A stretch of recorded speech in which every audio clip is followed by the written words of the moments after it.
ಕರ್ತನು 2 ಕಾರ್ಯಗಳಲ್ಲಿ ನಮ್ಮ ಬಳಿಯಲ್ಲಿ ಮಾತನಾಡಲಿಕ್ಕೆ ಬಯಸುತ್ತಾನೆ. ಹಲ್ಲೆಲೂಯ. ಅಭಿಷೇಕ ನಮ್ಮನ್ನ ಬೇರ್ಪಡಿಸುತ್ತದೆ. ಹಲ್ಲೆಲೂಯ. ಅಭಿಷೇಕ ಏನ್ ಮಾಡುತ್ತದೆ?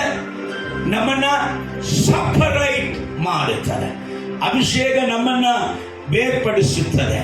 ಯಾಕೆ ಅದು ನಮ್ಮನ್ನ ಬೇರ್ಪಡಿಸಬೇಕು?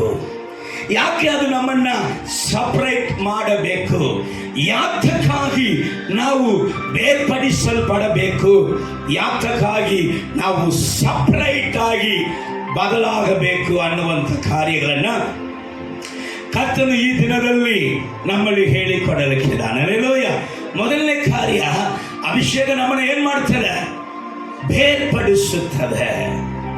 ಸತ್ಯವೇದ ಅದಕ್ಕೆ ಆಧಾರವಾಗಿ ವಿಮೋಚನ ಕಾಂಡ 30ನೇ ಅಧ್ಯಾಯ 30ನೇ ವಾಕ್ಯವನ್ನ ನೀವು ಓದುವಾಗ ಅಲ್ಲಿ ಮೋಶೆಗೆ ದೇವರು ಹೇಳುತ್ತಾನೆ, ಇಂಥವರು ನನ್ನ ಯಾಜಕ ಸೇವೆಯನ್ನ ಮಾಡುವುದಕ್ಕಾಗಿ ಇವರನ್ನ ಏನ್ ಮಾಡು? ಅಭಿಷೇಕಿಸು.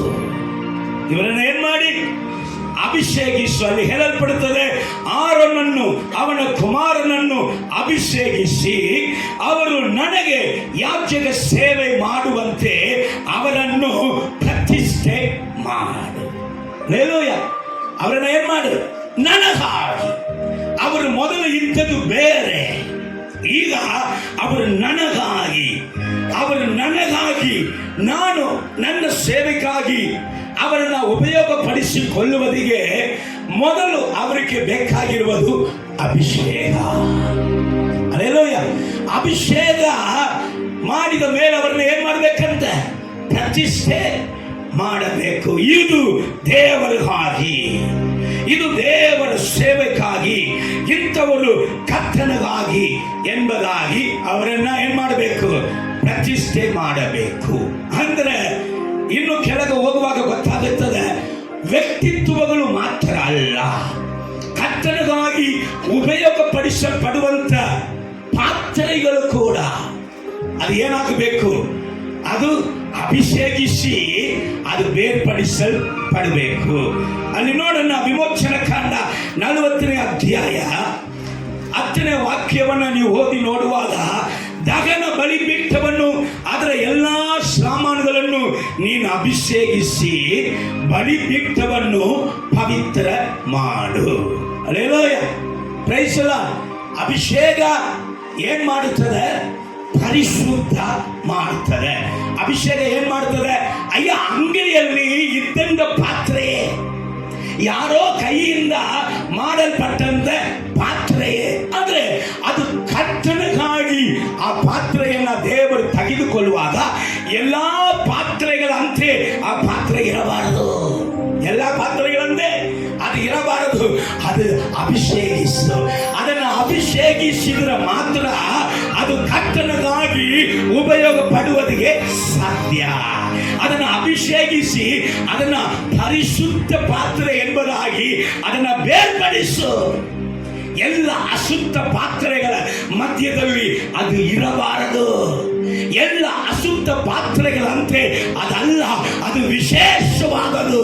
ಅದರಲ್ಲಿ ಕರ್ತನು ತನಗಾಗಿ ಅದನ್ನ ಉಪಯೋಗಪಡಿಸುವಂತ ಪಾತ್ರೆ, ಕರ್ತನು ತನಗಾಗಿ ಅದನ್ನ ವಿಶೇಷಿತವಾಗಿ ಆದುಕೊಂಡಂತ ಪಾತ್ರೆ, ಆರಿಸಿಕೊಂಡಂತ ಪಾತ್ರೆ, ಅದು ಅಭಿಷೇಕದಿಂದ ಅದು ಸಪರೇಟ್ ಆಗಬೇಕು.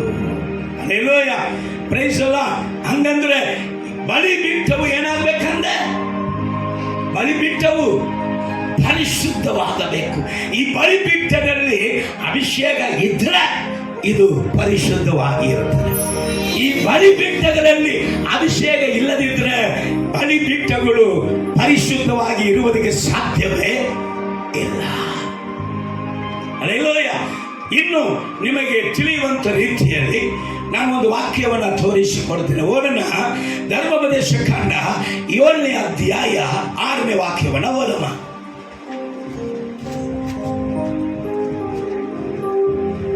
ಧರ್ಮೋಪದೇಶ ಕಾಂಡ 7:6 ಯಾಕೆಂದರೆ ನೀವು ನಿಮ್ಮ ದೇವರಾದ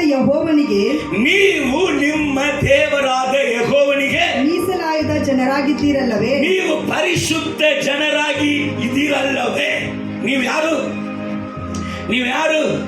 ನೀವು ನಿಮ್ಮ ದೇವರಾದ ಯೆಹೋವನಿಗೆ ಮೀಸಲಾಗಿ ಅಂದ್ರೆ ಪರಿಶುದ್ಧವಾಗಿ ಇರುವಂತ ಜನರಲ್ಲವೇ. ನಿಮ್ಮ ದೇವರಾದ ಕರ್ತನು ನಿನ್ನನ್ನು ಭೂಮಿಯ ಮೇಲಿರುವ ಎಲ್ಲಾ ಜನಗಳ ಒಳಗಡೆಯಿಂದ ತನಗೆ ಸ್ವರ್ಗೀಯ ಜನವಾಗುವ ಹಾಗೆ ಆರಿಸಿಕೊಂಡಿದ್ದಾನೆ. ನೀವು ಎಲ್ಲ ಜನರಂತೆ ಅಲ್ಲ, ನೀವು ಸಪರೇಟ್. ಆತನಿಗೆ ಸ್ವರ್ಗೀಯ ಜನರಾಗಿ ಇರುವುದಕ್ಕಾಗಿ, ಆತನಿಗೆ ಪರಿಶುದ್ಧ ಜನರಾಗಿ ಇರುವುದಕ್ಕಾಗಿ ದೇವರು ನಿಮ್ಮನ್ನ ಏನ್ ಮಾಡಿದ್ದಾನೆ? ಆರಿಸಿಕೊಂಡಿದ್ದಾನೆ, ಅಭಿಷೇಕಿಸಿದ್ದಾನೆ ಎಂಬುದಾಗಿ ವಾಕ್ಯ ನೋಡಿದ್ರೆ ಹೇಳುತ್ತಾರೆ. ಹಲ್ಲೆಲೂಯಾ. ಹಂಗಂದ್ರೆ ಅಭಿಷೇಕ ಏನ್ ಮಾಡ್ತದೆ? ನಮ್ಮನ್ನ ಸಪರೇಟ್ ಮಾಡುತ್ತದೆ. ದೇವರ ಸ್ವಂತ ಜನರಾಗಿ ಅದು ನಮ್ಮನ್ನ ಮಾಡುತ್ತದೆ. Hallelujah. Praise the Lord. Hallelujah. ಅಭಿಷೇಕ ನಮ್ಮಲ್ಲಿ ಇದ್ರೆ ನಮಗೆ ಏನಿರಬೇಕಾಗುತ್ತೆ? ಅಭಿಷೇಕ ಇದ್ರೆ ನಾವು ಪರಿಶುದ್ಧರಾಗಿ ಇರುತ್ತೇವೆ. ಹಲ್ಲೆಲೂಯಾ. ಅಭಿಷೇಕ ನಮ್ಮಲ್ಲಿ ಇದೆ ಅನ್ನುವುದಕ್ಕೆ ಗುರುತು ಏನು? ಅಭಿಷೇಕ ಇದ್ರೆ ನಾವು ಪರಿಶುದ್ಧರಾಗಿ ಇರುತ್ತೇವೆ. ಅಭಿಷೇಕ ಇದ್ರೆ ನಾವು ಲೋಕದವರಂತೆ ಇರುವುದಿಲ್ಲ. ಅಭಿಷೇಕ ಇದ್ರೆ ನಾವು ಲೋಕದವರಂತೆ ಇರುವುದಿಲ್ಲ. ಅಭಿಷೇಕ ಇದ್ರೆ ನಾವು ದೇವರಿಗೆ ಉಪಯೋಗ ಆಗುವಂತ ಪಾತ್ರೆಗಳಾಗಿ ಇದ್ದೇ ಇರುತ್ತೇವೆ. ಅಭಿಷೇಕ ಇದ್ರೆ ದೇವರಿಗೆ ಉಪಯೋಗ ಆಗುವಂತ ಪಾತ್ರೆಯಾಗಿ ಇದ್ದೇ ಇರುತ್ತೇವೆ. ಹಂಗಂದ್ರೆ ಅಭಿಷೇಕ ನಮ್ಮನ್ನ ಏನ್ ಮಾಡ್ತದೆ? ಸಪರೇಟ್ ಮಾಡುತ್ತಾರೆ. ಪಕ್ಕದಲ್ಲಿ ಇರುವವರ ಕೈ ಕೊಟ್ಟು ಹೇಳಿ, ಅಭಿಷೇಕ ನಿಮ್ಮನ್ನ ಸಪರೇಟ್ ಮಾಡುತ್ತದೆ. ಕೈ ಕೊಟ್ಟು ಹೇಳ್ರಿ. ಹಿಂಗ್ಯಾಕೆ ನನ್ನ ನೋಡ್ತಾ ಇದ್ದೀರಾ? ಹಲ್ಲೆಲೂಯಾ. ಅಭಿಷೇಕ ನಿಮ್ಮನ್ನ, ಅಭಿಷೇಕ ಬೇಕಾ? ಅಭಿಷೇಕ ನಿಮ್ಮಲ್ಲಿ ಇದ್ದರೆ ನಿಮ್ಮನ್ನ ಅದು ಏನ್ ಮಾಡುತ್ತದೆ? ಬೇರ್ಪಡಿಸುತ್ತದೆ. ಅಭಿಷೇಕ ನಿಮ್ಮನ್ನ ಪರಿಶುದ್ಧ ಮಾಡುತ್ತದೆ. ಹೇಳಿ, ಅಭಿಷೇಕ ನಿಮ್ಮನ್ನ, ಹಲ್ಲೆಲೂಯಾ, ಹಲ್ಲೆಲೂಯಾ. ಅಭಿಷೇಕ ನಿಮ್ಮನ್ನ ಲೋಕದ ವ್ಯಕ್ತಿಗಳಾಗಿ ಅಲ್ಲ, ದೇವರ ಜನರಾಗಿ ಮಾಡುತ್ತದೆ. ಅಭಿಷೇಕ ಏನ್ ಮಾಡುತ್ತದೆ? ಲೋಕದ ವ್ಯಕ್ತಿಗಳಾಗಿ ಅಲ್ಲ. ಲೋಕದ ವ್ಯಕ್ತಿ ಏನ್ ಸರ್? ಲೋಕದ ವ್ಯಕ್ತಿ ಶಾಪ, ಪಾಪದ ಸಂಬಳ ಮರಣ. ಲೋಕದ ವ್ಯಕ್ತಿಗೆ ಸಿಕ್ಕುವುದು ಏನು? ಶಾಪವು, ಮರಣವು, ಸೋಲು, ಕಣ್ಣೀರು, ವೇದನೆಯು, ಕಚ್ಚಾಟಗಳು, ಜಗಳಗಳು, ಅಸಮಾಧಾನಗಳು ಲೋಕದವರಿಗೆ ಇರುತ್ತದೆ. ಈ ಲೋಕದ ಜನರ ಒಳಗಡೆಯಿಂದ ನಿಮ್ಮನ್ನ ದೇವರು ಬೇರ್ಪಡಿಸಿದ ಉದ್ದೇಶ ಪರಿಶುದ್ಧ ಮಾಡಿ ಶಾಪದಿಂದ, ಪಾಪದಿಂದ, ಅಸಮಾಧಾನದಿಂದ ಬಿಡುಗಡೆ ಮಾಡಿ ನಮ್ಮನ್ನ ಆಶೀರ್ವದಿಸಲ್ಪಟ್ಟಂತ ವಿಶೇಷವಾದ ವ್ಯಕ್ತಿಯಾಗಿ ಬದಲಾಯಿಸುವುದಕ್ಕೆ ದೇವರು ಅಭಿಷೇಕದ ಮೂಲಕ ನಮ್ಮನ್ನ ಸಪರೇಟ್ ಮಾಡಿದ. ಹಲ್ಲೆಲೂಯಾ. Praise the Lord. ಅಭಿಷೇಕ ಏನ್ ಮಾಡ್ತಾರೆ? ನಮ್ಮನ್ನ ಏನ್ ಮಾಡಿತ್ತು? ಲೋಕದ ಜನರ ಮಧ್ಯದಿಂದ ನಮ್ಮನ್ನ ವಿಶೇಷಿತವರಾಗಿ ಮಾಡಿತ್ತು. ಹಲ್ಲೆಲೂಯಾ. Praise the Lord. ಕ್ರೈಸ್ತರು ಕೂಡ ಅಭಿಷೇಕ ಇಲ್ಲದಿದ್ರೆ ಅವರು ಪರಿಶುದ್ಧರಾಗಿ ಜೀವಿಸುವುದಕ್ಕೆ ಸಾಧ್ಯ ಇಲ್ಲ. ಅವರು ದೇವರಿಗಾಗಿ ಉಪಯೋಗ ಆಗುವುದಕ್ಕೆ ಸಾಧ್ಯ ಇಲ್ಲ.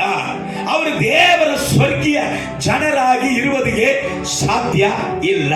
ನಮ್ಮನ್ನ ಬದಲಾಯಿಸಬೇಕಂದ್ರೆ, ನಮ್ಮ ಸ್ಥಿತಿಗಳನ್ನ ಬದಲಾಯಿಸಬೇಕಂದ್ರೆ, ನಮಗೆ ಇರುವಂತಹ ಎಲ್ಲ ದುಷ್ಟ ಕಾರ್ಯಗಳಿಂದ, ಎಲ್ಲ ಅಸಮಾಧಾನಗಳಿಂದ, ಎಲ್ಲ ದರಿದ್ರಗಳಿಂದ ನಮ್ಮನ್ನ ಚೇಂಜ್ ಮಾಡಬೇಕಂದ್ರೆ ದೇವರು ಮೊದಲು ನಮಗೆ ಕೊಡುವಂತ ಕಾರ್ಯ ಅಭಿಷೇಕ.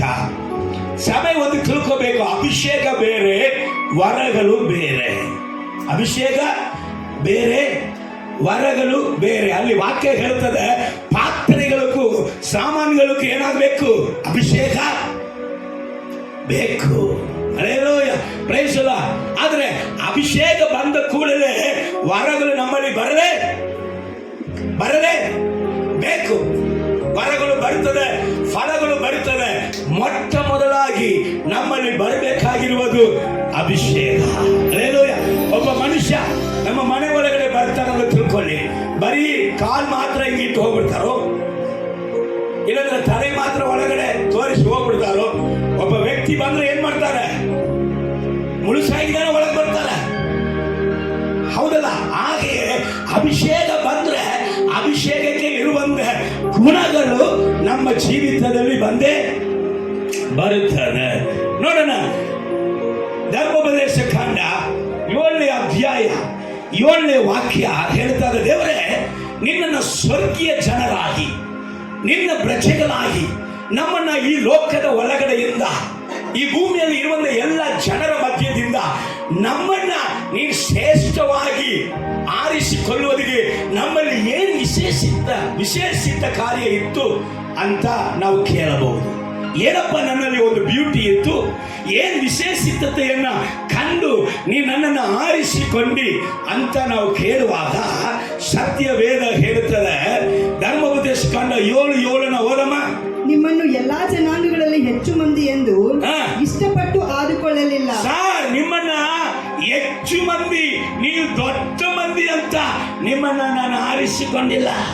ನಿನ್ನಲ್ಲಿ ಪರಿಶುದ್ಧ ಹೆಚ್ಚಾಗಿತ್ತು, ನಿನ್ನಲ್ಲಿ ಆಸ್ತಿ ಹೆಚ್ಚಾಗಿತ್ತು, ನಿನ್ನಲ್ಲಿ ಆಶೀರ್ವಾದ ಹೆಚ್ಚಾಗಿತ್ತು ಅಂತ ನಾನು ನಿನ್ನನ್ನು ಆರಿಸಿ ತೆಗೆದುಕೊಂಡಿಲ್ಲ. ನೀವು ಎಲ್ಲಾ ಜನಾಂಗಗಳಿಗಿಂತಲೂ ಸ್ವಲ್ಪ ಜನರೇ, ನೀನು ಎಲ್ಲದಕ್ಕಿಂತ ಕಡಿಮೆನೇ ಐತಿ. ಆದ್ರೆ ಇವತ್ತು ಇದಕ್ಕೆ ವಿಶೇಷಿತವಾದ ಒಂದು ಕಾರ್ಯ ಬಂದಿದ್ದಕ್ಕೆ ಉದ್ದೇಶ ಏನಪ್ಪ ಅಂದ್ರೆ, ಕೆಳಗಡೆ ವಾಕ್ಯ ಹೇಳ್ತದೆ, ಯೆಹೋವನು ನಿಮ್ಮನ್ನ ಪ್ರೀತಿಸಿದದಿಂದಲೇ. ಕರಗಳ ತಟ್ಟಿ ದೇವರ ನಾಮಕ್ಕೆ ಮಹಿಮೆ. ದೇವರು ನಮ್ಮನ್ನ ಪ್ರೀತಿಸಿದಂತ ಕಾರಣ ಕರ್ತನು ನಮ್ಮನ್ನ ಏನ್ ಮಾಡಿದ? ಅಭಿಷೇಕಿಸಿ ಇವರಂತೆ ನನ್ನ ಮಕ್ಕಳೆಲ್ಲ, ನನ್ನ ಮಕ್ಕಳು ವಿಶೇಷವಾಗಿರಬೇಕು, ಇಂಥವರಂತೆ ಶಾಪಗ್ರಸ್ತರಾಗಿಲ್ಲ. ನನ್ನ ಜನಾಂಗಗಳು, ನಾನು ಆರಿಸಿಕೊಂಡಂತ ಜನ ಆಶೀರ್ವದಿಸಲ್ಪಟ್ಟಂತ ಜನರಾಗಿ ಇರಬೇಕು. ಅದಕ್ಕೆ ನೀನು ಇವರನ್ನ ಏನ್ ಮಾಡು? ಅಭಿಷೇಕಿಸು. Hallelujah, praise the Lord. ಅಭಿಷೇಕ ನಮ್ಮ ಜೀವನದಲ್ಲಿ ಏನ್ ಮಾಡಿತ್ತು, ಯಾವುದನ್ನ ಬದಲಾಯಿಸುತ್ತೆ ಎಂಬುದಾಗಿ ನಿಮಗೆ ಗೊತ್ತಿರುವಂತ ಕೆಲವೊಂದು ವ್ಯಕ್ತಿಗಳನ್ನೇ ನಾನು ತೋರಿಸಿಕೊಡಲಿಕ್ಕೆ ಬಯಸುತ್ತೇನೆ. ಸೌಲ್ ಎಂಬುದಾದ ಒಂದು ವ್ಯಕ್ತಿಗೆ ಸಮುವೇಲ್ ಪ್ರವಾದಿ ಹೇಳುವಂತ ಒಂದು ಕಾರ್ಯವನ್ನ ನಾವು ಗಮನಿಸೋಣ. 1 ಸಾಮುವೇಲ್ ಪುಸ್ತಕ 10ನೇ ಅಧ್ಯಾಯ 6ನೇ ವಾಕ್ಯ. ಆಗ ಕರ್ತನ ಆತ್ಮನು ನಿನ್ನ ಮೇಲೆ ಬರುವನು. ನೀನು ಅವರ ಸಂಗಡ ಪ್ರವಾದಿಸುವಿ. ಸೌಲೇ ನೀನು ಪ್ರವಾದಿ ಅಲ್ಲ, ಆದರೆ ಕರ್ತನ ಆತ್ಮನು ನಿನ್ನ ಮೇಲೆ ಬರುವಾಗ, ನೀನು ಪ್ರವಾದಿಯ ಸಮೂಹದ ಒಳಗಡೆ ಹೋಗುವಾಗ ನೀನು ಪ್ರವಾದಿಸುವೆ. ನೀನು ಪ್ರವಾದಿಸಿ ಅಲ್ಲಿ ಏನಾಗಿವಿ ಅಂತ ನಾನು ಅವರಮ್ಮ ಬೇರೆ ಮನುಷ್ಯನಾಗಿ ಮಾರ್ಪಡುವಿ. ನೀನು ಮೊದಲು ಇದ್ದವನ ತರ ಇರುವುದಿಲ್ಲ. ನೀನು ಮೊದಲು ಇದ್ದಂತ ಸ್ಥಿತಿಯಲ್ಲಿ, ಮನುಷ್ಯನ ಸ್ವಭಾವದಲ್ಲಿ ಇರುವುದಿಲ್ಲ. ನೀನು ಬೇರೆ ಮನುಷ್ಯನಾಗಿ ಮಾರ್ಪಡುವಿ. ಮೊದಲನೇ ಸ್ಥಿತಿ ಏನ್ ಗೊತ್ತಾ ಅವನಿಗೆ?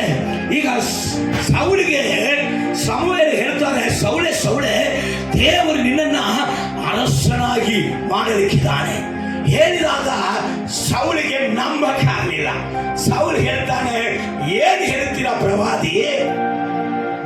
ನನ್ನ 12 ಗೋತ್ರಗಳಲ್ಲಿ, ನಮ್ಮ ಗೋತ್ರಗಳಲ್ಲಿ ನಾನೇ ಕೊನೆ ಗೋತ್ರ, ನಾನೇ ಕನಿಷ್ಠವಾದ ಗೋತ್ರ.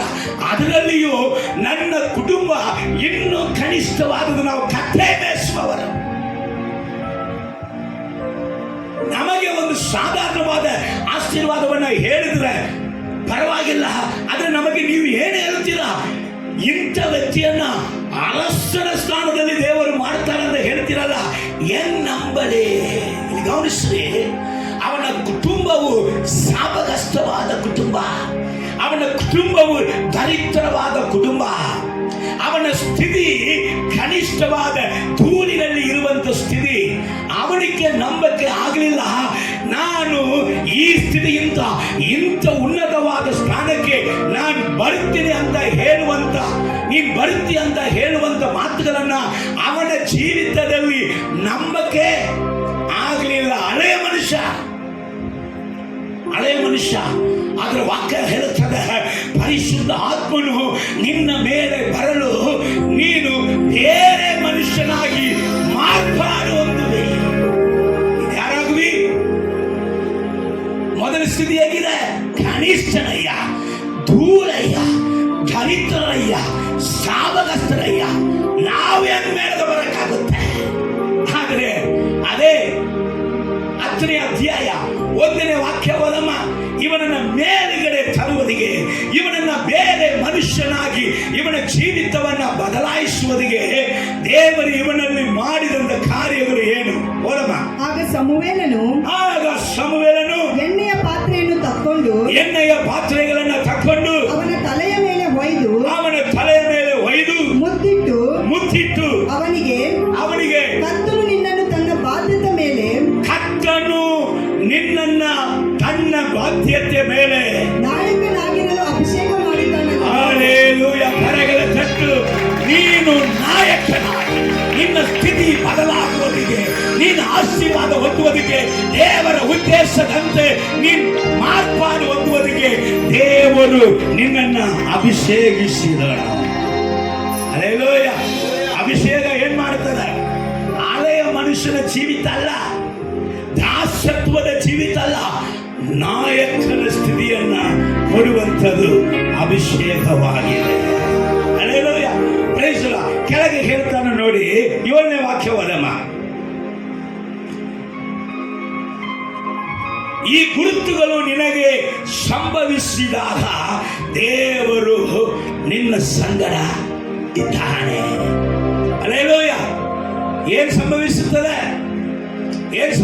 ಅಭಿಷೇಕ ಬಂದ ನಂತರ ಹಳೆಯ ಗುರುತು ನಮ್ಮಲ್ಲಿ ಸಂಭವಿಸುವುದಿಲ್ಲ. ಹಲ್ಲೆಲೂಯಾ.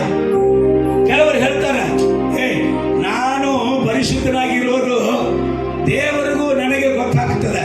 ಇಲ್ಲಪ್ಪ, ನೀನು ಪರಿಶುದ್ಧನಾಗಿ ಹಾಕಿದ್ರೆ, ನೀನು ಅಭಿಷಕ್ತನಾಗಿ ಹಾಕಿದ್ರೆ ನಿನ್ನ ನುಡಿಯಲ್ಲಿ ಗುರುತು ಬರ್ತದೆ, ನಿನ್ನ ಮಾತಲ್ಲಿ ಬದಲಾವಣೆ ಬರ್ತದೆ, ನಿನ್ನ ನಡೆಯಲ್ಲಿ ಬದಲಾವಣೆ ಬರ್ತದೆ, ನಿನ್ನ ಜೀವನವು ಅದರ ಬದಲಾವಣೆಯನ್ನ ತೋರಿಸಿಕೊಡುತ್ತದೆ. ನಿನ್ನಲ್ಲಿ ಹಳೆಯ ಹೊಟ್ಟೆಗಿಚ್ಚಿ, ನಿನ್ನಲ್ಲಿ ಹಳೆಯ ಕಚ್ಚಾಟಗಳು, ನಿನ್ನಲ್ಲಿ ಹಳೆಯ ಸ್ವಭಾವಗಳು ಇರುವುದಿಲ್ಲ. ಅಭಿಷೇಕದ ಸ್ವಭಾವ, ಅಭಿಷೇಕದ ಗುರುತುಗಳು ನಿನ್ನ ನಡೆ, ನುಡಿ, ಭಾವನೆಯಲ್ಲಿ ಕಂಡು ಬರುತ್ತದೆ. ಅಭಿಷೇಕ ಒಳಗೆ ಬಂದಾಗ ಏನ್ ಬರ್ತದೆ? ಅಭಿಷೇಕದ ಭಾವಗಳು, ಅಭಿಷೇಕದ ಗುರುತು, ಪರಿಶುದ್ಧನ ಭಾವಗಳು, ಪರಿಶುದ್ಧನ ಗುರುತು ಕಂಡು ಬಂದರೆ ಒಳಗ ಅಭಿಷೇಕ ಇದೆ. ನನಗೆ ದೇವರಿಗೆ ಮಾತ್ರ ಗೊತ್ತು ಅಂತ ಎಸ್ಕೇಪ್ ಆಗೋದಕ್ಕೆ ಸಾಧ್ಯವೇ ಇಲ್ಲ. ಹಲ್ಲೆಲೂಯಾ. ಹಳೆಯ ಮನುಷ್ಯನ ಜೀವಿತ ಅವರಲ್ಲಿ ಕಂಡು ಬರಲಿಕ್ಕೆ ಸಾಧ್ಯವೇ ಇಲ್ಲ. ಅಲ್ಲಿ ಹೇಳುತ್ತದೆ, ಈ ಗುರುತು ನಿನ್ನ ಕಂಡು ದೇವರು ನಿನ್ನ ಸಂಕಟ ಇದ್ದಾರೆ, ನೀನ್ ದೇವರ ಪಾತ್ರೆ, ನೀನ್ ಪ್ರತ್ಯೇಕಿಸಲ್ಪಟ್ಟ ಪಾತ್ರೆ, ನೀನ್ ಮಾರ್ಪಾಡು ಹೊಂದಿದಂತ ಪಾತ್ರೆ ಎಂಬುದು ಕಂಡು ಬರುತ್ತದೆ. ಅದರಲ್ಲಿ ದೇವರ ಆಶೀರ್ವಾದಗಳು ಜೀವನದಲ್ಲಿ ಕಂಡು ಬರುತ್ತದೆ. ಇಲ್ಲಿ ನೋಡೋಣ, ಇನ್ನೊಂದು ವಾಕ್ಯ ನಾನು ಹೇಳಿಕೊಡುತ್ತೇನೆ. ಕೀರ್ತನೆ 89ನೇ ಅಧ್ಯಾಯ 20ನೇ ವಾಕ್ಯ. ಕೀರ್ತನೆ 89, 20ನೇ ವಾಕ್ಯ. ನನ್ನ ಸೇವಕನಾದ ದಾವೀದನನ್ನು ಕಂಡು, ಇಲ್ಲಿ ಗಮನಿಸು, ನನ್ನ ಸೇವಕನಾದ ದಾವೀದನನ್ನ ಕಂಡು. ನೀವು ಕೇಳಿರ್ಬೋದು ಬಹಳ ಮೆಸೇಜ್, ಅದೆಲ್ಲ ಬಿಟ್ಬಿಡಿ. ಇವತ್ತು ದಾವೀದನ ಸ್ಥಾನದಲ್ಲಿ ನಿಮ್ಮನ ಇರಲಿ. ದಾವೀದನ ಸ್ಥಾನದಲ್ಲಿ ದಾವೀದು ಓಡಿ ಜಯಿಸಿ ಹೋದರು. ಇವತ್ತು ದಾವೀದು ದಾವೀದು ದಾವೀದು ಅಂತ ಮಾತಾಡುವುದಕ್ಕೆ ಕರ್ತನ ಇದರ ಒಳಗಡೆ ದಾವೀದುಗಳನ್ನ ಹುಡುಕ್ತಾ ಇದ್ದಾನೆ. ಇದರ ಒಳಗಡೆ ದಾವೀದುಗಳು ಉಂಟು. ಹಲ್ಲೆಲೂಯಾ. ಪ್ರಸನ್ನ ಸತ್ತೋಗಿದಂತ ದಾವೀದಕ್ಕಲ್ಲ, ಜೀವಂತವಾಗಿ ಇರುವಂತೆ ದಾವೀದು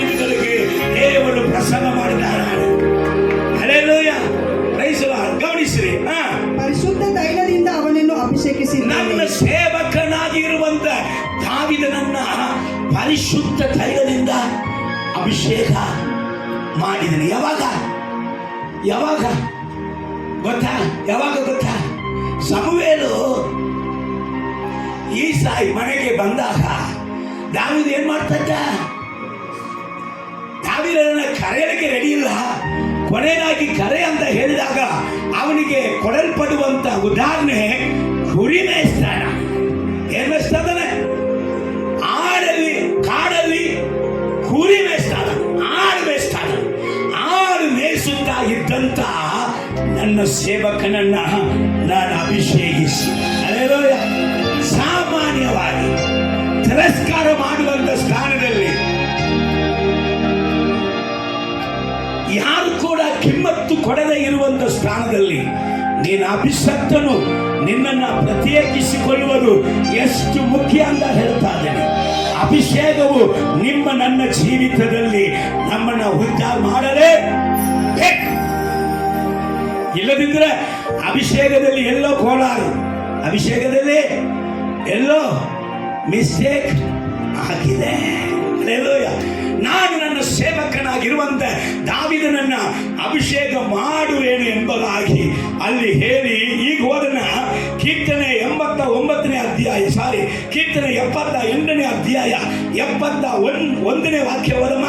ಮರಿ ಕುರಿಗಳನ್ನು ರಕ್ಷಿಸುವ ಕೆಲಸದಿಂದ, ಮರಿ ಕುರಿಗಳನ್ನ ರಕ್ಷಿಸುವಂತ ಕೆಲಸದಿಂದ ಅಭಿಷೇಕ ಬಿಡಿಸಿ ಅವನನ್ನು ತನ್ನ ಪ್ರಜೆಗಳಾದ, ಹಲ್ಲೆಲೂಯಾ, ಅವನನ್ನು ತನ್ನ ಪ್ರಜೆಗಳಾದ ಯಾಕೋಬರನ್ನು, ಅಂದರೆ ತನ್ನ ಸ್ವಾಸ್ಥ್ಯವಾಗಿರುವ ಇಸ್ರಾಯೇಲರನ್ನು ಸಾಕುವುದಕ್ಕೆ ನೇಮಿಸಿದನು. ಹಲ್ಲೆಲೂಯಾ. ಹೇಳಿ, ಎಲ್ಲಿಂದ ಬಿಡಿಸಿ? ಎಲ್ಲಿಂದ ಬಿಡಿಸಿ? ಕುರಿ ಮೇಯಿಸುತ್ತ ಹೀನವಾದ ದೃಷ್ಟಿಯಲ್ಲಿ, ಜನರ ದೃಷ್ಟಿಯಲ್ಲಿ ಹೀನವಾದ ದೃಷ್ಟಿಯಲ್ಲಿ ಅವನನ್ನ ಬಿಡಿಸಿ ಎಲ್ಲರ ಕಣ್ಣುಗಳು ಆಶ್ಚರ್ಯ ಪಡುವಂತೆ, ಎಲ್ಲರ ಕಣ್ಣುಗಳು ಹೆಮ್ಮೆ ಪಡುವಂತೆ, ಎಲ್ಲರ ಕಣ್ಣುಗಳು ಹೊಟ್ಟೆಗಿಚ್ಚಿ ಪಡುವಂತೆ ಉನ್ನತವಾದ ಅರಸನ ಸ್ಥಾನದಲ್ಲಿ ಇರುವುದಕ್ಕಾಗಿ ನಾನು ಅವನನ್ನ ಅಭಿಷೇಕ ಮಾಡಿದೆ. ಇಲ್ಲಿ ನೋಡು, ನಿಮಗೆ ಗೊತ್ತಿಲ್ಲ, ಅರ್ಥ ಆಗ್ತಾ ಇಲ್ಲ, ನಾನು ಹೇಳ್ತೀನಿ.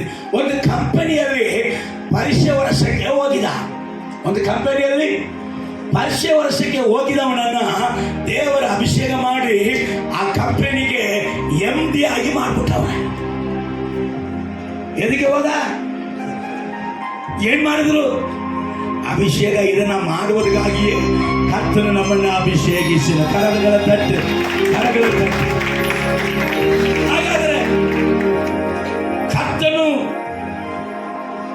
ಯಾರನ್ನ ಆತನ ಕೆಲಸಕ್ಕಾಗಿ ಯಾರನ್ನ ದೇವರು ನೇಮಿಸಿದಾನೋ ಅವರನ್ನ ದೇವರು ಏನ್ ಮಾಡಿದ್ದಾರೆ? ಅಭಿಷೇಕಿಸಿದ್ದಾರೆ. ಯಾರನ್ನ ಅಭಿಷೇಕಿಸಿದಾರೋ ಅವರನ್ನ ಲೋಕದ ಜನರ ಒಳಗಡೆಯಿಂದ ಬೇರ್ಪಡಿಸಿದ್ದಾರೆ. ಪಾಪಿಯಾಗಿದ್ದವರೇ, ಅನ್ಯರಾಗಿದ್ದವರೇ, ದಲಿತರಾಗಿದ್ದವರೇ, ದ್ರೋಹಿಗಳಾಗಿದ್ದವರೇ, ಆದರೆ ಈಗ ದೇವರೇ ನೀ ನನಗೆ ಬೇಕು ಅಂತ ಅದನ್ನು ಅಭಿಷೇಕಿಸಿ ಪರಿಶುದ್ಧ ಮಾಡಿ ಅದನ್ನ ಆಶೀರ್ವಾದ ವಾಗ್ದಾನಕ್ಕೆ ಇಟ್ಟಾನೆ. ಇದು ದೇವರು ಮಾಡಿದಂತ ಒಂದು ಸಪರೇಷನ್. ಹಲ್ಲೆಲೂಯಾ. ಬೇರ್ಪಡಿಸುವಿಕೆ. ಕರ್ತನೇ, ನೀನು ವಲಸ್ಸಾಗಿಲ್ಲಪ್ಪ. ಯೆರೂಸಲೇಮೇ, ಯೆರೂಸಲೇಮೇ, ನಿನ್ನ ಧೂಳನ್ನ ಜಾಡಿಸಿಬಿಟ್ಟು ಎದ್ದೇಳು, ನಿನ್ನ ಪ್ರಭಾವವನ್ನ ಧರಿಸಿಕೊಳ್ಳು, ನಿನ್ನ ಚಂದದ ಬಟ್ಟೆಯನ್ನ ಉಡಿಸಿಕೊಳ್ಳು. ನೀನೇನ್ ಮಾಡು? ಧೂಳಲ್ಲಿ ಅಲ್ಲಪ್ಪ, ನಿನಗಂತ ಚಂದದ ಬಟ್ಟೆ ಉಂಟು, ನಿನಗಂತ ಪ್ರಭಾವ ಉಂಟು. ಅದನ್ನ ಧರಿಸಿಕೊಳ್ಳುವುದಿಗೆ, ಅದನ್ನ ಉಡಿಸಿಕೊಳ್ಳುವುದಿಗೆ ಈ ಧೂಳಿನಿಂದ ಅಭಿಷಕ್ತನಾಗಿ ಎದ್ದೇಳು ಎಂಬುದಾಗಿ ಕರ್ತನು ನಮ್ಮನ್ನ ಅಭಿಷೇಕಿಸಿ ಪರಿಶುದ್ಧ ಮಾಡಿದ. ಹಲ್ಲೆಲೂಯಾ. ಯಾರ ಸಂಗಡ ಇರಬಾರ್ದಂತ ಹೇಳ್ರಿ? ಯಾರ ಸಂಗಡ ಇರಬಾರ್ದಂತ ಬರ್ತೀರಿ? ಯಾರ? ಭೂಮಿಯ ಮೇಲಿರುವ ಎಲ್ಲರ ಜನರ ಒಳಗಿಂದ ಲೋಕದಿಂದ ನಿಮ್ಮನ್ನ ಸಪರೇಟ್ ಮಾಡಿ ಆಯಿತು. ಅವ್ರಿಗೂ ನಿಮಗೂ ಸಂಬಂಧ ಇಲ್ಲ. ಈಗ ಸಪರೇಟ್ ಮಾಡಿದ ನಂತರ ಈ ಪರಿಶುದ್ಧತೆಯನ್ನ, ಇಂಥ ಸ್ಥಾನವನ್ನ, ಇಂಥ ಅಭಿಷೇಕವನ್ನ ನಾವು ಕಾಪಾಡಿಕೊಳ್ಳುವುದಿಗೆ ನಾವು ಈ ಲೋಕದ ಒಳಗಡೆಯಿಂದ ನಮ್ಮನ್ನ ಬೇರ್ಪಡಿಸಿಕೊಳ್ಳುವಂಥದ್ದು ಅವಶ್ಯ.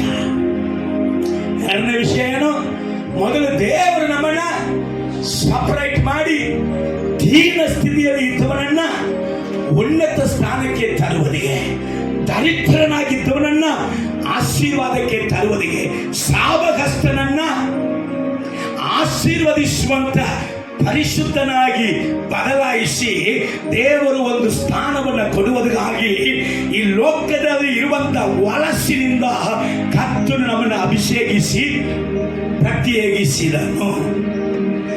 ಈ ಅಭಿಷೇಕದಲ್ಲಿ ನಾವು ಮುಂದುವರಿಯುವುದಕ್ಕೆ, ಈ ಅಭಿಷೇಕವನ್ನ ನಾವು ಕಾಪಾಡಿಕೊಳ್ಳುವುದಕ್ಕೆ, ಈ ದೇವರು ಕೊಟ್ಟಂತ ಸ್ಥಾನವನ್ನ, ಮಾನವನ್ನ ನಾವು ಕಾಪಾಡಿಕೊಳ್ಳುವುದಕ್ಕೆ ನಾವು ಈ ಲೋಕದಿಂದ ನಮ್ಮನ್ನ ಏನ್ ಮಾಡಬೇಕು?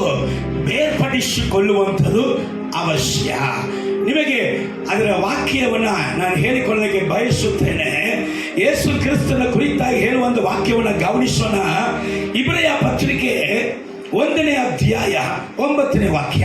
ನೀನು ಧರ್ಮವನ್ನು ಪ್ರೀತಿಸಿದಿ, ಅಧರ್ಮವನ್ನು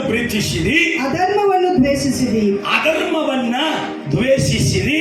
ಆದುದರಿಂದ ದೇವರು ನಿನ್ನ ದೇವರೇ ನಿನ್ನನ್ನು ನಿನ್ನ ಜೊತೆಗಾರರಿಗಿಂತ ಉನ್ನತ ಸ್ಥಾನಕ್ಕೆ ಏರಿಸಿ, ಪರಮಾನಂದ ತೈಲದಿಂದ ಅಭಿಷೇಕಿಸಿದನು. ಈಗ ಚೆನ್ನಾಗಿ ತಿಳ್ಕೋಬೇಕಾಗಿರುವಂತ ಒಂದು ಪಾಠ. ಹಲ್ಲೆಲೂಯಾ. ಅಭಿಷಕ್ತನಿಗೆ ತಿಳುವಳಿಕೆ ಉಳ್ಳಂತ ಒಂದು ಕಾರ್ಯ. ದೇವರೇ, ನಿನ್ನ ದೇವರು ಪರಮಾನಂದದಿಂದ ತೈಲದಿಂದ ನಿನ್ನ ಅಭಿಷೇಕಿಸಿದಂತ ಉದ್ದೇಶ, ಅಭಿಷೇಕ ನಿನ್ನಲ್ಲಿ ಬಂದ ಕೂಡಲೇ ನೀನೇನ್ ಮಾಡಿದಿ ಹೋದಮ್ಮ? ನೀನೇನ್ ಮಾಡಿದಿ? ಧರ್ಮವನ್ನ ಪ್ರೀತಿಸಿ ಅಧರ್ಮವನ್ನ ದ್ವೇಷಿಸಿದೆ. ಹಂಗಂದ್ರೆ ಅಭಿಷಕ್ತನು ಯಾರಯ್ಯ? ಅವನ್ ಧರ್ಮವನ್ನ ಪ್ರೀತಿಸೋ. ಅಭಿಷಕ್ತನು ಯಾರು? ನೀತಿಯನ್ನ, ಸತ್ಯವನ್ನ, ಪರಿಶುದ್ಧತೆಯನ್ನ ಪ್ರೀತಿಸುವಂತ ಗುಣ ಅಭಿಷಕ್ತನ ಗುಣ. ಅದೇ ಸಂದರ್ಭದಲ್ಲಿ ಲೋಕದ ಬದುಕು ಬಾಳಿನ ಡಂಬ, ಲೋಕದ ಕಣ್ಣಿನ ಆಸೆ, ಶಾರೀರಿಕವಾದ ಆಸೆಗಳನ್ನ ದ್ವೇಷಿಸುವವನು ಅಭಿಷಕ್ತನು. ನೀವು ನಾನು ಅಭಿಷಕ್ತನು ಅನ್ನುವುದಕ್ಕೆ ಗುರುತು ನಾವು ಧರ್ಮವನ್ನ ಪ್ರೀತಿಸಿ ಅಧರ್ಮವನ್ನ ದ್ವೇಷ ಮಾಡಬೇಕು. ಹಲ್ಲೆಲೂಯಾ. ಇದನ್ನ ಮಾಡದಿದ್ದರೆ ನಮ್ಮಲ್ಲಿ ಅಭಿಷೇಕ ಇಲ್ಲದೆ ನಾನು ಹೇಳಿದೆ ಕ್ರೈಸ್ತರಾಗಿದ್ದರೂ ಕೂಡ ದೇವರ ಆಶೀರ್ವಾದಗಳನ್ನ ಹೊಂದಿಕೊಳ್ಳಕ್ಕೆ ಸಾಧ್ಯ ಇಲ್ಲ. ಯಾಕೆಂದ್ರೆ ಅಭಿಷೇಕವೇ ಕರ್ತನಿಗೆ ಮೀಸಲಾದ ವ್ಯಕ್ತಿಗಳಾಗಿ, ಪರಿಶುದ್ಧವಾದ ವ್ಯಕ್ತಿಯಾಗಿ ನಮ್ಮನ್ನ ಪ್ರತ್ಯೇಕಿಸುತ್ತದೆ, ಪ್ರತಿಷ್ಠೆ ಮಾಡುತ್ತದೆ.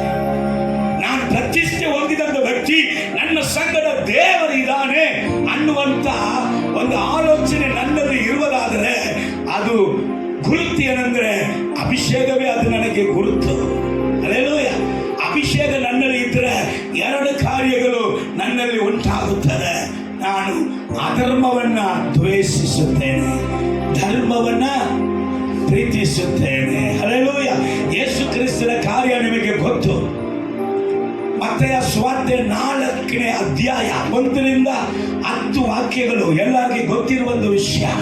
40 ದಿವಸ ಯೇಸುಸ್ವಾಮಿ ಏನ್ ಮಾಡಿದ್ದಾರೆ? ಉಪವಾಸ ಮಾಡಿದ್ದಾರೆ. ಈಗ ಯೇಸುಸ್ವಾಮಿಗೆ ಏನಾಗಿದೆ? ಹೊಟ್ಟೆ ಹಸಿವು ಆಗಿದೆ. ಈ ಹೊಟ್ಟೆ ಹಸಿವೆ ಆಗಿದಾಗ ಅಲ್ಲಿ ಸೈತಾನನ ಏನ್ ಮಾಡ್ತಾನೆ? ಯೇಸುಸ್ವಾಮಿಯನ್ನ ಪರೀಕ್ಷಿಸುತ್ತಾನೆ. ಯೇಸುಸ್ವಾಮಿಯನ್ನ ಶೋಧನೆಕಾರನು ಶೋಧಿಸುತ್ತಾನ.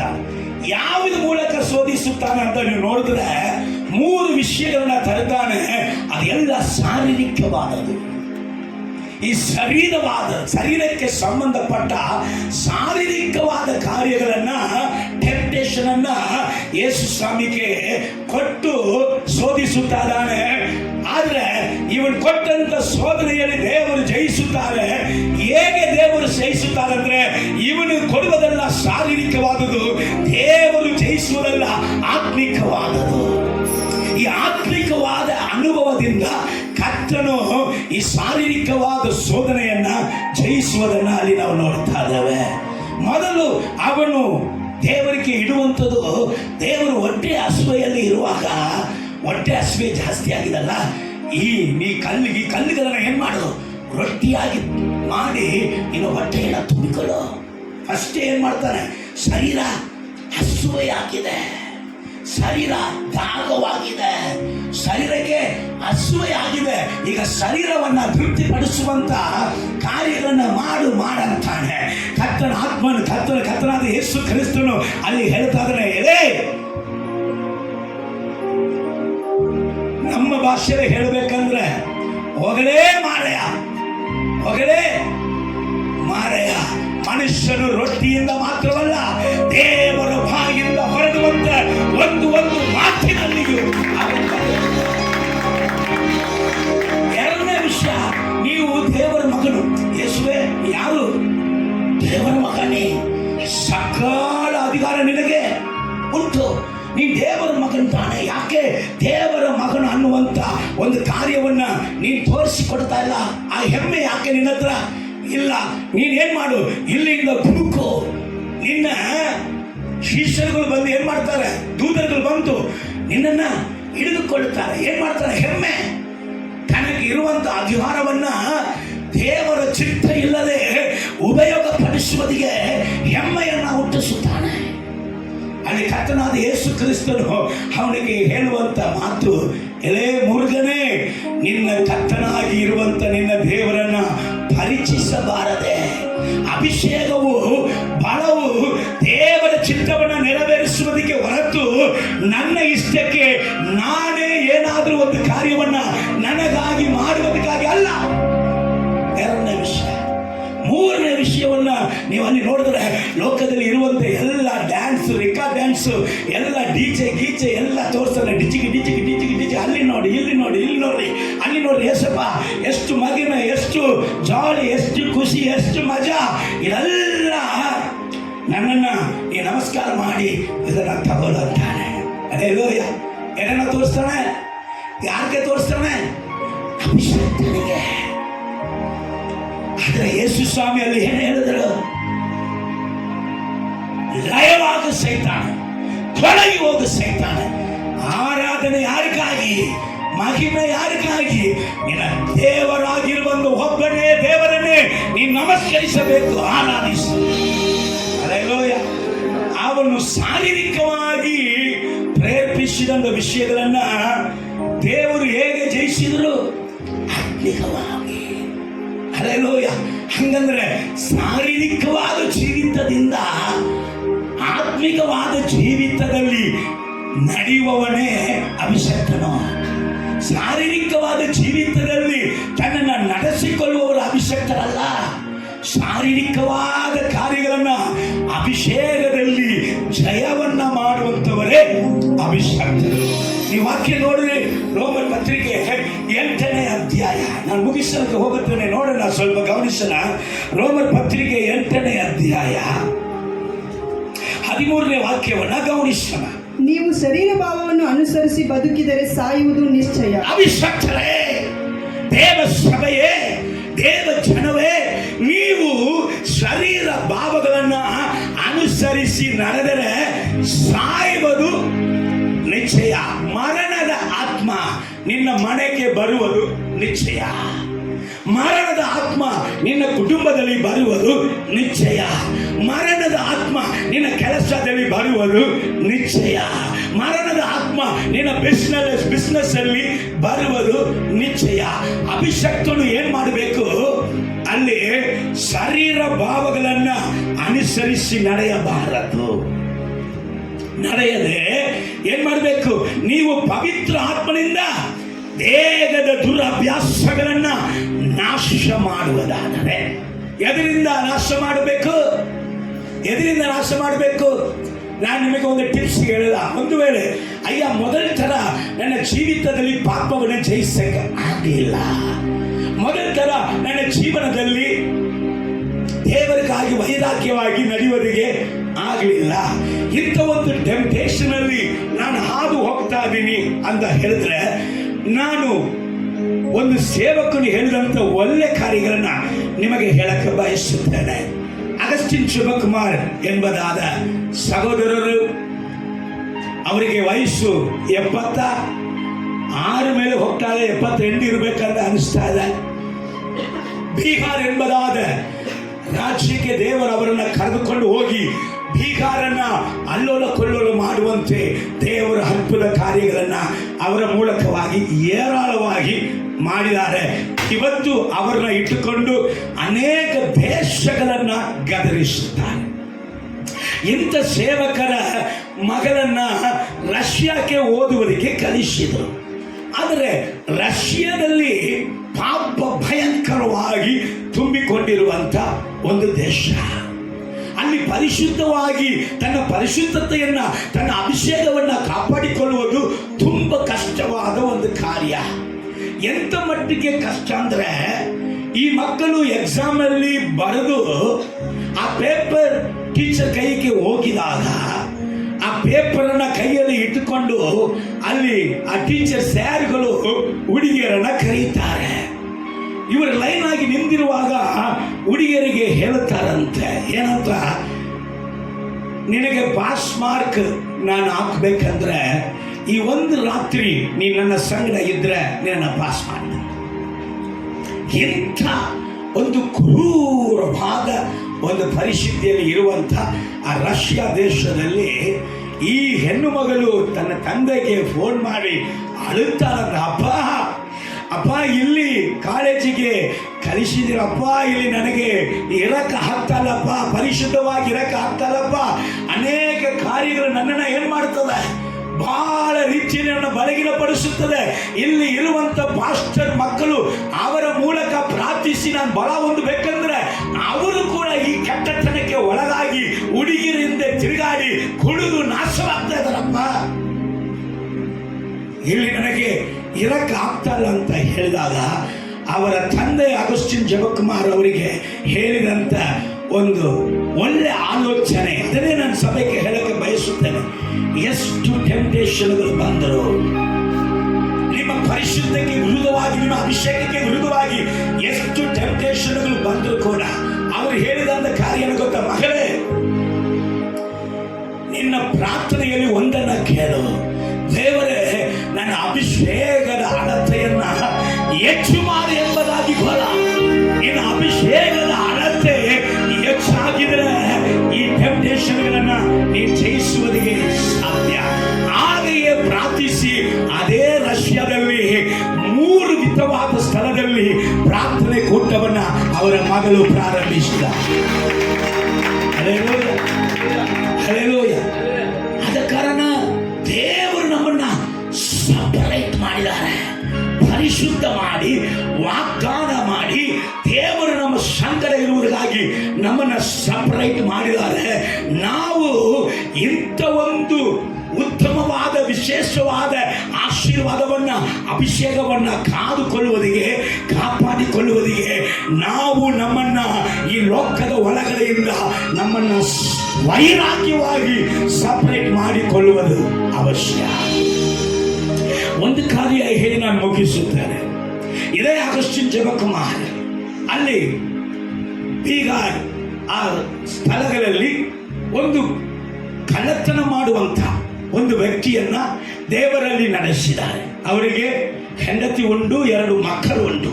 ಈ ಕುಟುಂಬ ಅವ್ರ ಮಕ್ಕಳೇ ಹೇಳ್ತಾರೆ, ನನ್ನ ಅಪ್ಪ ಯಾವತ್ತೂ ದುಡಿದು ಬಂದು ನಮಗೆ ಊಟ ಹಾಕಿದಲ್ಲ, ಕಳ್ಳತನ ಮಾಡ್ಕೊಂಡ್ಬಂದನೇ ನಮಗೆ ಊಟ ಹಾಕಿದಂಥದ್ದು ಉಂಟು ಎಂಬುದಾಗಿ ಹೇಳುವಂಥ ರೀತಿಯಲ್ಲಿ, ಆ ರೀತಿಯಾಗಿ ಕಳ್ಳನಾಗಿ ಕೆಟ್ಟ ಮನುಷ್ಯರಾಗಿದ್ದವರನ್ನ ಯೇಸುವಿನ ಪ್ರೀತಿಯನ್ನ ಹೇಳಿ ಅವರನ್ನ ಕರ್ತನಲ್ಲಿ ನಡೆಸಿದಾಗ ಅವರು ಅಭಿಷೇಕವನ್ನು ಹೊಂದಿಕೊಂಡು ಅವರು ಹೋಗಿ ಸಭೆಯನ್ನ ಪ್ರಾರಂಭಿಸಿ ಅವ್ರ ಸೇವೆಯನ್ನ ಸ್ಟಾರ್ಟ್ ಮಾಡಿದಾಗ 250 ಮಂದಿಗೆ ಅವರು ದೀಕ್ಷೆ ಸ್ಥಾನ ಕೊಟ್ಟು ಸಭೆ ನಡೀತಾ ಇದೆ. ಈ ರೀತಿಯಾಗಿ ನಡೀತಾ ಇರುವಾಗ ಕೊರೋನಾದಲ್ಲಿ ಅವರು ತೀರ್ಕೊಂಡ್ರು. ಈ ಪಾಸ್ಟರ್ ಕೊರೋನಾದಲ್ಲಿ ತೀರ್ಕೊಂಡಾಗ ಅಗಸ್ಟಿನ್ ಜಪಕುಮಾರನ್ನ ಹೇಳ್ತಾರೆ, ಆ ರಾತ್ರಿ ಎಲ್ಲ ಅವ್ರಿಗೆ ನಿದ್ದೆನೇ ಬಂದಿಲ್ಲ. ಯಾಕೆ ದೇವರೇ ಅಪ್ಪ, ಇನ್ನ ಸ್ವಲ್ಪ ಕಾಲ ಇವರನ್ನ ಜೀವಂತವಾಗಿ ಇಟ್ಟರೆ ಚೆನ್ನಾಗಿ ಓಡುವಂತ ವ್ಯಕ್ತಿ ಅಲ್ವಾ, ನಿನಗಾಗಿ ವೈರಾಗ್ಯವಾಗಿ ಓಡುವಂತ ವ್ಯಕ್ತಿ ಅಲ್ವಾ, ಇನ್ನು ಅನೇಕರನ್ನು ನಿನಗೋಸ್ಕರ ಸಂಪಾದನೆ ಮಾಡಿರ್ತಾರಲ್ಲ, ಇವರನ್ನ ಇಷ್ಟು ಬೇಗ ಯಾಕಪ್ಪ ನೀನು ತಗೋಬೇಕು ಎಂಬುದಾಗಿ ಇವರಿಗೆ ಅನೇಕ ಪ್ರಶ್ನೆಗಳು ಪ್ರಾರ್ಥನೆ ಮಾಡಿದರು. ರೈಟ್, ಕೊನೆಯದಾಗಿ ಅವರು ನೋಡಿದರು, ಅವರಿಗೆ ಒಂದು ಮಗ ಉಂಟು, ಅವನಷ್ಟನು. ಅವನನ್ನ ಕರೆದು, ಅಪ್ಪ, ನಿನ್ನ ಅಪ್ಪ ಇರುವಂತ ಸ್ಥಾನದಲ್ಲಿ ಬೇರೆ ಯಾರು ನಮಗೆ ಸಿಗ್ಲಿಲ್ಲ, ನಿನ್ನನ್ನು 1 ವರ್ಷ ನಾವು ಏನ್ ಮಾಡುತ್ತೇವೆ, ಟ್ರೈನಿಂಗ್ ಕೊಡುತ್ತೇವೆ, ನೀನು ಏನ್ ಮಾಡಿ ನಮ್ಮ ಹತ್ರ ಬಂದು ಟ್ರೈನಿಂಗ್ ಹೊಂದಿಕೊಂಡು ಹೋಗಿ ಸೇವೆ ಮಾಡು ಅಂತ ಹೇಳಿದಾಗ ಇವನು 1 ವರ್ಷ ಮಗ ಸೇವೆ ಮಾಡ್ತಾನೆ. ಅಲ್ಲಿ ಇರುವುದು ಮಗಳು, ತಾಯಿ ಮಾತ್ರ. ಆದರೆ ಸಭೆಯಲ್ಲಿ ಎಷ್ಟು ಮಂದಿ ಇದ್ದಾರೆ? 250 ಮಂದಿ ಇದ್ದಾರೆ. ಬೇರೆ ಯಾರು ಸಭೆಯನ್ನು ನಡೆಸುವುದಕ್ಕೆ ಕಲಿಸಲಿಕ್ಕೆ ಆಗಲಿಲ್ಲ. 6 ತಿಂಗಳಾಯಿತು. 6 ತಿಂಗಳಾಗಿದ ನಂತರ ಸಭೆಯಲ್ಲಿ ಜನರು ಇದ್ದಾರಾ ಇಲ್ವಾ ಎಂಬುದಾಗಿ ಒಂದು ಪ್ರಶ್ನೆಯಲ್ಲಿ ಅಣ್ಣ ಕೇಳಿದಾಗ 250 ಜನ ಇದ್ರಲ್ಲಪ್ಪ, ಇವತ್ತು ಜನ ಇದ್ದಾರಂತ ಕೇಳಿದಾಗ ಅವರು ಹೇಳಿದ್ರಂತೆ, ಈಗ 300 ಜನ ಇದ್ದಾರೆ. ಇನ್ನು 50 ಮಂದಿಗೆ ದೀಕ್ಷಾ ಸ್ಥಾನ ಆಗಿದೆ. ಯಾರು ಕೊಟ್ಟಿದ್ದು, ಯಾರು ನಡೆಸಿದ್ದು? ಅವರ ಮಗಳು. ಅವರ ಮಗಳ ಹತ್ರ ವಿಚಾರಿಸುವಕ್ಕೆ ಕರೆದಾಗ ಸೊಂಟದ ಮೇಲೆ ಮಾತ್ರ ಆಕೆ ಹೆಣ್ಣು ಮಗಳ ರೂಪದಲ್ಲಿ ಇದ್ದಾಳೆ, ಸೊಂಟದ ಕೆಳಗೆ ಬಾತ್ಕೋಳಿ ತರ ಇದ್ದಾಳೆ. ಆಕೆ ನಡ್ಕೊಂಡು ಬರುವಾಗಲೇ ಒಂಥರ ಬಾತ್ಕೋಳಿ ತರನೇ ನಡ್ಕೊಂಡು ಬಂದರಂತೆ. ಅವ್ರು ಕೇಳಿದ್ರು, ಯಮ್ಮ, ನೀನೇ ಬಾತ್ಕೋಳಿ ತರ ಇದೀಯೇ, ನೀನು ಸುವಾರ್ತೆ ಸಾರಿ ನೀನು 50 ಮಂದಿಗೆ ದೀಕ್ಷಾ ಸ್ಥಾನ ಕೊಟ್ಟಿದ್ಯಲ್ಲ, ನಿನ್ನ ಬಾಯಿಂದ ಜನರು ನಿನ್ನನ್ನು ಹೇಗೆ ನಂಬಿದ್ರು ಅಮ್ಮ ಅಂತ ಕೇಳುವಾಗ ಆ ಹೆಣ್ಣು ಮಗಳು ಹೇಳಿದರಂತೆ, ಅಣ್ಣ, ಜನರು ನನ್ನನ್ನು ನೋಡಿಲ್ಲ, ನನ್ನ ಒಳಗಡೆ ಇರುವಂತ ಯೇಸು.